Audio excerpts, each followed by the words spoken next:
बहुत अच्छा सफ़र रहा, बहुत ही मजबूती वाला सफ़र और बहुत सारी चीज़ें सीखने को मिली। एनएसयूआई से जुड़ने का मकसद भी इलेक्शन नहीं था।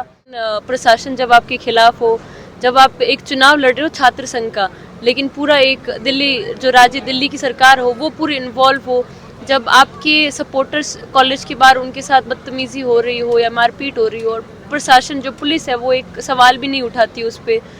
नमस्कार साथियों, आप देख रहे हैं द खटक और मेरा नाम है आदित्य। इस वक्त उनके साथ हूं जिनकी पहचान सिर्फ जोधपुर राजस्थान तक ही सीमित नहीं, इनकी पहचान है आज दिल्ली तक।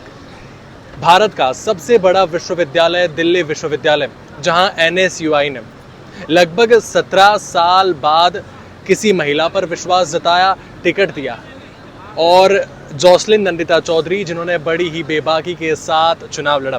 जोसलिन, राजस्थान से लेकर दिल्ली विश्वविद्यालय तक का सफ़र कैसा रहा? बहुत अच्छा सफ़र रहा, बहुत ही मजबूती वाला सफ़र और बहुत सारी चीज़ें सीखने को मिली। कंटिन्यू एक लर्निंग लेसन था, और उसके बाद में कहीं ना कहीं ये फील हुआ कि एक बहुत दूर दराज से आया हुआ स्टूडेंट भी दिल्ली विश्वविद्यालय में चुनाव लड़ सकता है। छात्र आप, फिर छात्र नेता आप बनते हैं, टिकट आपको मिलता है, क्या अनुभव रहा, कैसा इसका सफ़र था?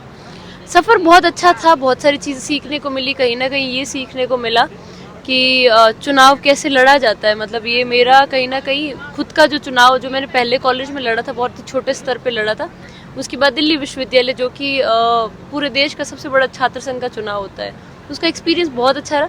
कहीं ना कहीं ये महसूस हुआ कि दिल्ली विश्वविद्यालय के जो राजस्थान के छात्र हैं, उसके अलावा जो अन्य वर्गों से आते हैं, वो भी अन्य राज्यों से आते हैं, वो भी बहुत सपोर्टिव है। क्या आपने सोचा है, क्या आगे भी सक्रिय रहना है? नेक्स्ट ईयर की क्या प्लानिंग है आपकी? मैं जैसे अभी छात्र हितों के लिए लड़ती आ रही हूँ इतने सालों से, तो कहीं ना कहीं इलेक्शन, जैसे मैंने पहले भी अपने इंटरव्यूज़ में कहा था कि एनएसयूआई से जुड़ने का मकसद भी इलेक्शन नहीं था, दिल्ली यूनिवर्सिटी में आने का रीज़न भी इलेक्शन नहीं था। रीज़न था कहीं ना कहीं हेल्प करना, भले वो मैं अपने एनजीओ के थ्रू किसी की करूँ या फिर कहीं ना कहीं ऑर्गेनाइजेशन में रहकर छात्र छात्राओं की करूँ। तो प्लानिंग बस यही है कि हमेशा मदद के लिए खड़ी रहूँगी। अच्छा, जब आपने राजनीति में पहला कदम रखा होगा, राजनीति में जाने का सोचा होगा, अपने पेरेंट्स को जब बताया होगा, क्या उनकी तरफ से रहा? क्योंकि अक्सर देखा जाता है कि राजस्थान में कहीं ना कहीं महिलाओं को कहा जाता है कि नहीं, राजनीति में क्या रखा है, नहीं जाना चाहिए, बहुत बुरी चीज़ है, दलदल है, फंसते जाते हैं। ऐसे कई मिथ जो है शायद देखने और सुनने को मिलते हैं। कहीं ना कहीं जो जब मैंने अपने पेरेंट्स को बताया तो वो बहुत सपोर्टिव थे। मेरे पेरेंट्स बहुत खुश थे, मतलब जो मेरे माता पिता है वो कहीं ना कहीं हमेशा से बहुत ओपन थे कि जो तुम्हें अच्छा लग रहा है वो करो, जिसमें तुम्हारा मन है वो करो। ना कभी मेरे पापा ने पढ़ाई करने का बोला, ना खेल कूद का बोला, ना राजनीति किसी चीज़ का लेके नहीं बोला। उन्होंने बोला कि कोई एक ऐसी चीज़ ढूंढ लो जिसमें तुम्हें लगे कि तुम्हारा मन लग रहा है, जिसमें तुम्हें लगे। बट हाँ, ये ज़रूर बोलते थे कि हेल्प करना, हमेशा जहाँ खड़े हो, जिस प्रतिशत पे कर सकते हो ज़रूर करना। तो कहीं ना कहीं मुझे वो एम दिखा, और कहीं ना कहीं मैंने अपने मम्मी पापा से बहुत सारी चीज़ें सीखी है। कि जैसे आपने बताया दलदल है, तो मेरे मम्मी पापा ने कहीं ना कहीं मुझे हमेशा ही ऐसी सिचुएशन में रखा है कि मैं और ग्रो करूं और चीज़ों से। मतलब उन्होंने कभी मुझे ऐसे बहुत प्यार से और वैसे नहीं रखा, बहुत ही मजबूती के साथ ऐसी जगह रखा। जैसे मैं एक ही सिंगल चाइल्ड हूँ, मैं अभी एक ही बेटी हूँ, लेकिन जब मैंने ऐसा बोला कि पापा मुझे आगे की पढ़ाई कहीं बाहर से करनी है, तो उन्होंने मुझे जयपुर भेज दिया 11th-12th के लिए, और उसके बाद दिल्ली भेज दिया। तो कभी ऐसा था ही नहीं। उन्होंने बस कहीं ना कहीं, मैं अपने माता पिता से ये समझती हूँ कि वो प्रेम और मोह को बहुत अच्छे से समझते हैं। उन्होंने बहुत प्रेम किया, तो कहीं ना कहीं बहुत छूट और खुलापन दे दिया। हाँ जी। अच्छा, हार और जीत होती रहती है, चलती रहती है, कोई जीतता है, कोई हारता है। हाँ जी। आपको इस बार की हार का सबसे बड़ा कारण क्या लगता है, या क्या इस बार आपने सीखा है जो गलतियां इस बार हुई वो आप अगली बार नहीं करें? कहीं ना कहीं मेहनत में कोई कमी नहीं थी, मेहनत खूब थी, लेकिन प्रशासन जब आपके खिलाफ हो, जब आप एक चुनाव लड़ रहे हो छात्र संघ का, लेकिन पूरा एक दिल्ली जो राज्य दिल्ली की सरकार हो वो पूरी इन्वॉल्व हो, जब आपके सपोर्टर्स कॉलेज के बाहर उनके साथ बदतमीजी हो रही हो या मारपीट हो रही हो, और प्रशासन जो पुलिस है वो एक सवाल भी नहीं उठाती उस पर, क्योंकि कहीं ना कहीं पुलिस सरकार के पक्ष में है।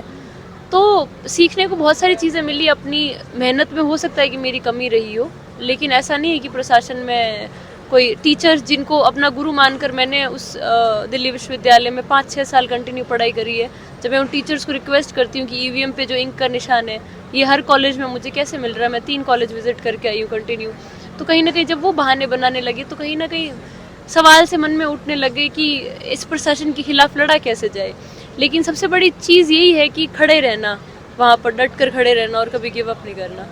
अच्छा, जो आप जैसी यंगस्टर्स हैं, जो लड़कियां हैं, वो आगे बढ़ना चाहती है लेकिन कहीं ना कहीं एक डर के कारण 4 कदम आगे बढ़ाती है लेकिन वापस 8 कदम जो है पीछे खींचती है, उनको क्या आप कहना चाहेंगे? उनको मैं सबसे यही कहना चाहती हूँ कि पहले तो उनके माता पिता से सबसे कहना चाहती हूँ, लड़के या लड़कियाँ कोई भी हो, स्पेशली लड़कियों के माता पिता से, कि जब आपकी बेटियाँ किसी भी चीज़ में, भले खेल कूद में हो, पढ़ाई में हो, किसी और चीज़ में अच्छी हो, भले वो कोई कला हो सकती है, तो उनको प्लीज़ बहुत सपोर्ट करना, क्योंकि माता पिता का किया गया एक प्रोत्साहन, एक कमेंट भी बच्चे के लिए बहुत ही बड़ा होता है। तो उनको बहुत सपोर्ट करना। माता पिता से बच्चों का 90% हौसला आता है, तो वो एक चीज़ है। उसके बाद में मुझे लगता है कि डर मन में नहीं रखना चाहिए। मैं एक ऐसी इंसान हूँ जिसने कभी जेंडर में बिलीव नहीं करा। मैं अपनी पर्सनल आपको फिलॉसफी बता रही हूँ, मेरे लिए कोई जेंडर नहीं है। जब मैं छात्र राजनीति में दिल्ली विश्वविद्यालय में अभी खड़ी थी तो मैंने कभी महिला पुरुष नहीं देखा। मुझे है कि हाँ, एक युद्ध का मैदान है और 2 योद्धा खड़े हैं और उनको लड़ना है आपस में। हाँ जी। अच्छा, जब ये छात्र संघ चुनाव चल रहे थे, राजनीति गरमाई हुई थी, तब जॉसलिन नंदिता चौधरी पर आरोप लगते हैं कि टिकट खरीदा गया है।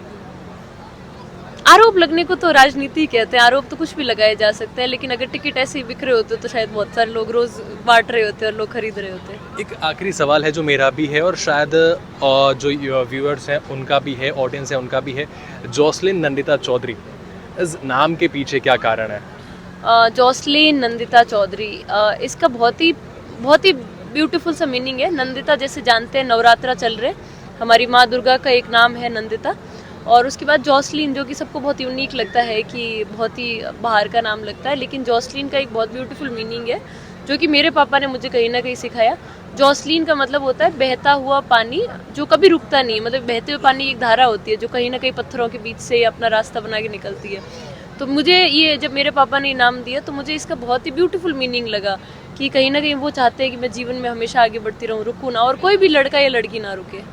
तो देखिए, ये थी हमारे साथ राजस्थान की वो लड़की जो एक छोटे से गांव, पाल गांव से निकलती है, भारत के सबसे बड़े विश्वविद्यालय तक पहचान बनाती है, बड़ी बेबाकी से चुनाव लड़ती है।